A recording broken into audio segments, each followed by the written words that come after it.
Surprise par la France. Oui, décision prise hier à l'issue du troisième conseil de défense convoqué par Emmanuel Macron depuis le début de la semaine. Le gouvernement français annonce notamment qu'il va renforcer la livraison d'équipements militaires à l'Ukraine. Et ce qu'on peut dire, Arthur Delaborde, c'est qu'avec ces nouvelles sanctions, Paris espère contraindre Vladimir Poutine à revenir à la table des négociations. La chute de Kiev n'est pas inévitable pour l'Elysée. Des armes à vocation défensive et du carburant vont donc être envoyés pour soutenir la résistance ukrainienne.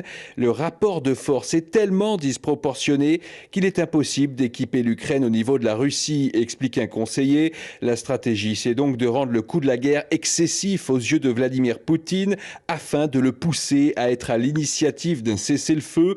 Cela passe aussi par de nouvelles sanctions économiques, outre celles décidées avec les Occidentaux sur la plateforme interbancaire SWIFT. Des actions nationales pour geler des avoirs de personnalités russes ont été actées.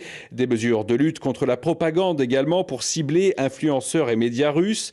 Après ces annonces tard hier soir, Emmanuel Macron a une nouvelle fois souhaité prendre des nouvelles de Volodymyr Zelensky. Ce fut le 4e entretien téléphonique entre le président français et son homologue ukrainien en l'espace de 48 heures. Arthur Delaborde du service politique d'Europe 1.